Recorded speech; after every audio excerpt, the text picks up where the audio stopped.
Hi friends, welcome to Rasool sensor channel. Kochi இந்திய சில முக்கிய செய்திகளை பார்ப்போம்.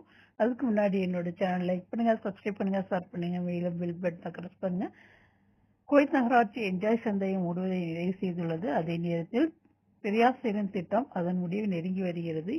இரு தளங்களின் மேலாண்மை மற்றும் செயல்பாட்டை நிர்வகிக்கும் ஒருங்குமுறை நடைமுறைகளின் ஒரு பகுதியாக குவைத் நகராட்சியின் இயக்குநர் ஜெனரல் இன்ஜி ஜனவரி 7 வியாழக்கிழமை வெளியிட்ட முடிவு எண் 57/2026 தொடர்ந்து 7 நாட்களுக்குள் என்ஜாய் சந்தையை காலி செய்ய உத்தரவிட்ட மனல் அல் ஃபோர் அவர்கள் தலைநகர் நகராட்சி மற்றும் அதன் இயக்குநர் பொறியாளர் முகமது மர்சூக் அல் முத்தைரி ஆகியோரால் பிரதிநிதித்துவப்படுத்தப்பட்ட ஒழுங்குமுறை அதிகாரிகள் ஜனவரி 15 வியாழக்கிழமை சந்தையை முழுமையாக காலி செய்ய உத்தரவு அமைச்சத்துடன் ஒருங்கிணைந்து நடவடிக்கை எடுத்தனர். கடை உரிமையாளர்களுக்கு எச்சரிக்கைகள் வழங்கப்பட்ட பின்னர் எச்சரிக்கை காலம் முடிந்த பிறகு இந்த நடவடிக்கை எடுக்கப்பட்டது. இதேபோல் பெரியார் சேலம் திட்டமும் அதே கதையை எதிர்கொள்ள உள்ளது. கடை மற்றும் கியோஸ்க் உரிமையாளர்களுக்கான எச்சரிக்கை காலம் ஜனவரி 15 வியாழக்கிழமையுடன் முடிவடைந்தது. 2 தளங்களையும் காலி செய்ய முடிவு செய்யப்பட்டது. சுமூகமான செயல்பாடுகளை உறுதி செய்வதற்கான நகராட்சியின் முயற்சிகளை தொடர்ந்து புதிய டெண்டர்கள் வெளியிடப்படும் வரை முதலீட்டாளர்களின் ஒப்பந்தங்களை நீடிப்பதன் மூலம் பெரியார் சேலம் மற்றும் என்ஜாஸ் திட்டங்களின் செயல்பாடுகளை தொடர்வதற்கான சாத்தியக்கூறுகளை ஆராய நகராட்சி நீதி அமைச்சகத்தை தொடர்பு கொண்டது. இருப்பினும் இந்த நீடிப்பை அமைச்சகம் நிராகரித்தது. தளங்களை ஒப்படைக்கவும் குத்தகைதாரர்களை வெளியேற்றவும் கூறியது. ஒரு தகவலறிந்த வட்டாரத்தின்படி பெரியார் சேலம் திட்டத்தை மறு-ஏலமிட குறைந்தது 6 மாதங்கள் ஆகும். இந்த திட்டத்தில் எந்த முன்னேற்றமும் இல்லை. மேலும் முதலீடு செய்ய ஆர்வமுள்ள நிறுவனங்கள் சமர்ப்பிக்கும் திட்டங்கள் மற்றும் அதனுடன் தொடர்புடைய திட்டங்கள் கவனமாக மதிப்பாய்வு செய்யப்படும். நகராட்சி முன்பு செய்தது போல் வணிக இன்குபேட்டர்களை நம்புவதற்கு பதிலாக திட்டத்தை நிர்வகிக்கும் திறன் கொண்ட வணிக கண்காட்சிகள் அல்லது ரியல் எஸ்டேட் துறையில் சிறப்பு நிறுவனங்களுக்கு டெண்டர்களை வழங்கும். இதற்கிடையில் அல் சஃபீல் மீது அபராதம் விதிக்கப்பட்டுள்ளதாக சில சமூக ஊடக தளங்களில் பரவும் செய்திகள் முற்றிலும் தவறானவை என்று குவைத் நகராட்சி வலியுறுத்தியுள்ளது என்று அல் சயசா நாளிதழ் செய்தி வெளியிட்டுள்ளது. வணிக நிறுவனங்களுக்கு முன்னால் நடைபாதைகள் மற்றும் சதுரங்களை பயன்படுத்துவதற்கான விதிமுறைகள் மற்றும் நிபந்தனைகளை ஒழுங்குபடுத்துவது தொடர்பான மந்திரி முடிவு எண் 30/2021 என்று நகராட்சி தனது எக்ஸ் கணக்கு மூலம் தெளிவுபடுத்தியுள்ளது. கார் வாடகை அலுவலகங்களுக்கும் நுகர்வோருக்கும் இடையிலான ஒப்பந்த உரை ஒழுங்குபடுத்துவதும் நடவடிக்கையாக கார் வாடகை ஒப்பந்தத்தை திருத்துவதற்கான திட்டங்களை ஆய்வு செய்ய 4 பேர் கொண்ட குழுவை அமைக்க வர்த்தகம் மற்றும் தொழில்துறை அமைச்சக அதிகாரிகள் உத்தரவிட்டுள்ளனர். கடந்த வாரம் தொடர்புடைய தரப்பினருடன் நடைபெற்ற ஒருங்கிணைந்த கூட்டத்தின் முடிவுகளை தொடர்ந்து இந்த உத்தரவு பிறப்பிக்கப்பட்டுள்ளது. தகவலறிந்த வட்டாரங்களின்படி வணிக மற்றும் தொழில்துறை அமைச்சகம், உள்துறை அமைச்சகம், காப்பீட்டு ஒழுங்குமுறை பிரிவு மற்றும் நீதி அமைச்சகத்தில் உள்ள நிபுணர்கள் துறை ஆகியோரின் பிரதிநிதிகளை கொண்ட ஒரு குழுவை அமைக்க அமைச்சக அதிகாரிகள் அறிவுறுத்தியுள்ளனர். இந்த குழு கார் வாடகை ஒப்பந்தத்தை திருத்துவதற்கான சமர்ப்பிக்கப்பட்ட திட்டங்களை ஆய்வு செய்து அதன் கண்டுபிடிப்புகள் குறித்த விரிவான அறிக்கை தயாரித்து மேலும் நடவடிக்கையை வர்த்தகம் மற்றும் தொழில்துறை அமைச்சர் கலீஃபா அல் அஜீஸிடம் சமர்ப்பிக்கும். முன்மொழியப்பட்ட திட்டங்களில் 7 முக்கிய பிரிவுகளின்படி கார் வாடகை அலுவலகங்கள் மற்றும் நிறுவனங்களின் செயல்பாடுகளை ஒழுங்குபடுத்துவது அடங்கும். இவற்றில் மிகவும் குறிப்பிடத்தக்கவை பொருளாதாரம், நடுத்தரம் மற்றும் சொகுசு வாகனங்களை உள்ளடக்கிய கார் வகைகள் மற்றும் வாடகை விலைக்கான தெளிவான மற்றும் அங்கீகரிக்கப்பட்ட வகைப்பாடுகளை நிறுவுவதாகும். இந்த திட்டங்கள் அனைத்து அலுவலகங்கள் மற்றும் நிறுவனங்களையும் வாடகை ஒப்பந்த விதிமுறைகளை தரப்படுத்துவதை நோக்கமாக கொண்டுள்ளன. இரு தரப்பினரின் உரிமைகளையும் கடமைகளையும் வரையறுக்கும் தெளிவான மற்றும் குறிப்பிட்ட முறையை பயன்படுத்துகின்றன. கூடுதலாக வாடகை ஒப்பந்தங்களில் கூடுதல் கிலோமீட்டருக்கான தரப்பட்ட கட்டணத்தை ரத்து செய்து வாகனத்தின் மதிப்பு, வகை மற்றும் நடைமுறையில் உள்ள சந்தை விலையின் அடிப்படையில் ஒரு கணக்கீட்டு முறையுடன் அதை மாற்றவும் வெவ்வேறு ஏற்பாடுகள் தேவைப்படும் சில சிறப்பு வாகன வகைகளுக்கு விதிவிலக்குடன் பரிந்துரைக்கின்றன. வாடகை காலம் முடிவடைவதை குறிப்பிட்ட காலக்கெடுவிற்குள் தொலைபேசி அல்லது புலனஞ்சு மூலம் வாடகை காலாவதி குறித்து வாடகை அலுவலகங்கள் வாடகை காலாவதியின் தேதியை அறிவிக்க வேண்டும் என முக்கியத்துவத்தை இந்த முன்மொழிவுகள் மேலும் வலியுறுத்துகின்றன. இதனால் வாடகை காலம் குறித்து நுகர்வோர் முழுமையாக அறிந்திருப்பதை உறுதி செய்ய முடியும். வாடகைதாரர் தவறினால், வாகனத்தை திருப்பி தவறினால் அல்லது தகவல் தொடர்பு இழப்பு ஏற்பட்டால் ஒருவருக்கு தெரியாமல் செலுத்தப்படாத வாடகை குவிவதை தடுக்க உடனடி சட்ட நடவடிக்கை எடுக்கப்படும். ஒப்பந்தத்தில் வெளிப்படையாக குறிப்பிடப்பட்டு வர்த்தகம் மற்றும் தொழில்துறை அமைச்சகத்தால் முன்கூட்டியே அங்கீகரிக்கப்படாவிட்டால் கோப்புகளை திறக்கும் கட்டணங்கள், ஒவ்வொரு விபத்துக்கான கட்டணங்கள், மொத்த இழப்பு ஏற்பட்டால் தேய்மானம் அல்லது டீலர்ஷிப்பில் கட்டாய வாகன பழுதுபார்ப்பு போன்ற நியாயமற்ற கட்டணங்களை நுகர்வோர் செலுத்துவதை தடை செய்யவும் இந்த முன்மொழிவுகள் கோருகின்றன. வாடகை வாகனங்கள் சம்பந்தப்பட்ட விபத்துகளின் வரலாறு, பழுதுபார்ப்பு விலைப்பட்டியல்கள் மற்றும் வாடகை ஒப்பந்தங்களின் நகல்கள் உள்ளிட்ட விரிவான பதிவை வாடகை அலுவலகங்கள் மற்றும் நிறுவனங்கள் வழங்க வேண்டியதன் அவசியத்தை இந்த திட்டங்கள் மேலும் வலியுறுத்துகின்றன. வாடகை காலத்தில் தொழில்நுட்ப கோளாறு காரணமாக வாடகை கார் பழுதடைந்தால் கூடுதல் செலவு இல்லாமல் நுகர்வோருக்கு மாற்று வாகனத்தை வழங்கும் என்றும், இதுபோன்ற சந்தர்ப்பங்களில் வாகனத்தை இழுத்து செல்வதற்கு நுகர்வோரிடம் கட்டணம் வசூலிக்க கூடாது என்றும் அவை நிபந்தனை விதிக்கின்றன.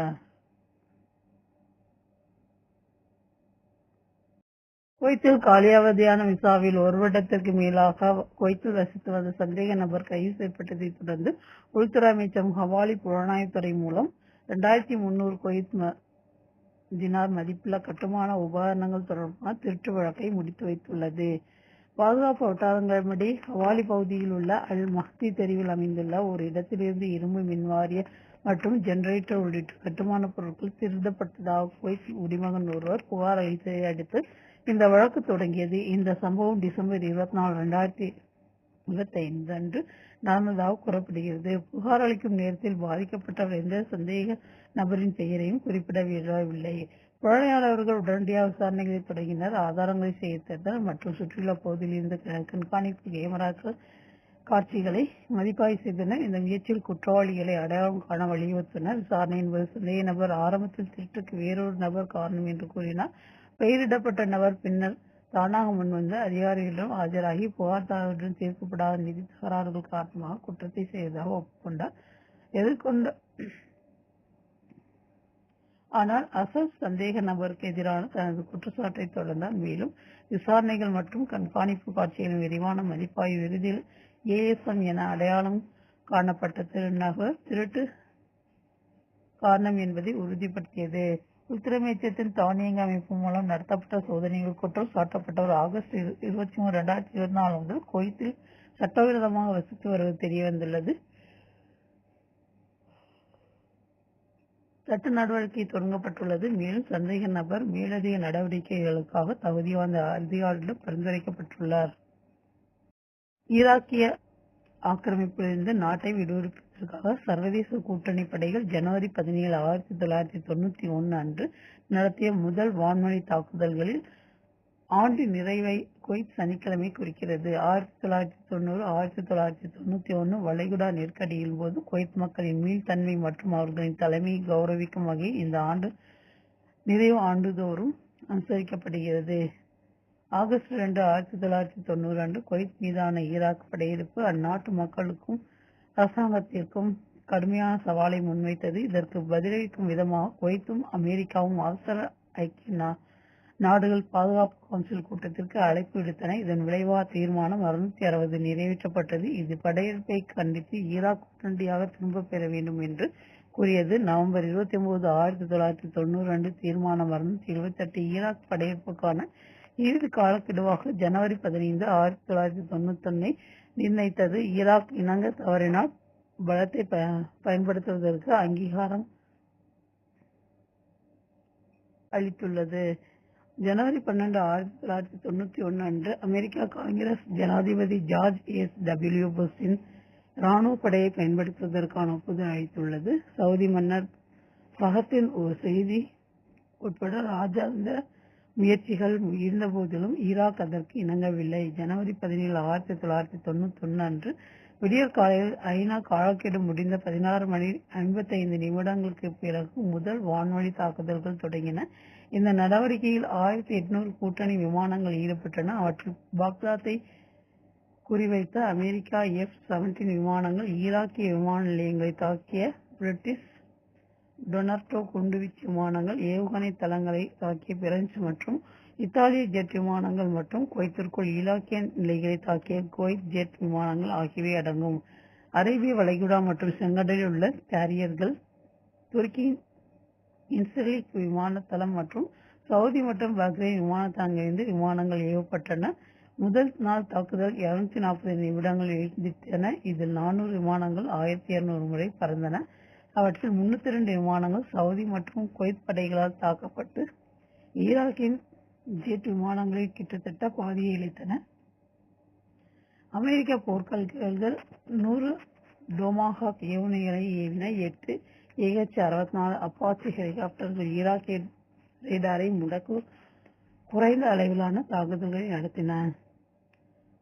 5 லட்சம் அமெரிக்கர்கள், 30,000 பிரிட்டன் வீரர்கள், 13,000 பிரெஞ்சுக்காரர்கள் மற்றும் 2 லட்சம் அரபு படைகள் உட்பட 7,50,000க்கும் மேற்பட்ட கூட்டணி படைகள் பங்கேற்றன. 2 வாரங்களுக்குள் ஈராக்கின் வான் பாதுகாப்பு முடங்கியது. மேலும் ரேடார் கட்டளை மற்றும் தகவல் தொடர்பு அமைப்புகள் ஸ்தம்பித்தன. பிப்ரவரி 22, 1991 அன்று சோவியத் யூனியன் முன்மொழிந்த போர் நிறுத்தத்தை ஈராக் ஏற்றுக்கொண்டது. அதை அமெரிக்கா நிராகரித்தது. நிபந்தனையற்ற பின்வாங்கலுக்கு 24 மணி நேரம் மட்டுமே அனுமதித்தது. கூட்டணி தரப்படைகள் பிப்ரவரி 24 அன்று குவைத் மற்றும் தெற்கு ஈராக்கிற்குள் நுழைந்தன. அவை குவைத் நகரம், ஈராக்கிய மேற்பகுதி மற்றும் தெற்கு ஈராக்கை குறிவைத்தது. 3 குழுக்களாக பிரிக்கப்பட்டன. பிப்ரவரி 26 அன்று ஈராக் படைகள் பின்வாங்க தொடங்கின. தரைவழி தாக்குதல் தொடங்கிய 90 மணி நேரத்திற்கு பிறகு பிப்ரவரி 27, 1991 அன்று ஜனாதிபதி புஷ் குவைத்தின் விடுதலையை அறிவித்தார். இந்த ஆண்டு விழா குவைத் மக்களின் உறுதியையும் நாட்டின் இறையாண்மையை மீட்டெடுத்த கூட்டணி படைகளையும் கௌரவிக்கிறது. குவைத்தில் சந்தேகத்திற்கிடமான சூழ்நிலையில் முபாரக் மருத்துவமனைக்கு கொண்டு வரப்பட்ட அறியப்படாத உடல் தொடர்பான வழக்கை குவைத் பாதுகாப்பு அதிகாரிகள் வெற்றிகரமாக தீர்த்து வைத்துள்ளனர். இதன் மூலம் இந்த சம்பவத்தில் தொடர்புடைய 2 இந்தியர்கள் கைது செய்யப்பட்டுள்ளனர். அதிகாரப்பூர்வ வட்டாரங்களின்படி 2 பேர் தங்கள் இறந்த நபர்களில் உடலை சக்கர நாற்காலியை பயன்படுத்தி முபாரக் மருத்துவமனைக்கு கொண்டு வந்து மருத்துவமனை ஊழியரிடம் ஒப்படைத்துவிட்டு பின்னர் அங்கிருந்து தப்பி சென்றதை அடுத்து இந்த வழக்கு வெளிச்சத்துக்கு வந்தது. உடல் கைவிடப்பட்ட அசாதாரண விதம் உடனடி சந்தேகத்தை தூண்டியது. மேலும் பாதுகாப்பு அதிகாரிகளால் விசாரணை நடத்தப்பட்டது. பின்னர் நடந்த தடவியல் பரிசோதனையில் இறந்தவர் இந்திய நாட்டவர் என்பதும் இயற்கையான காரணங்களால் இறந்தது உறுதி செய்யப்பட்டது.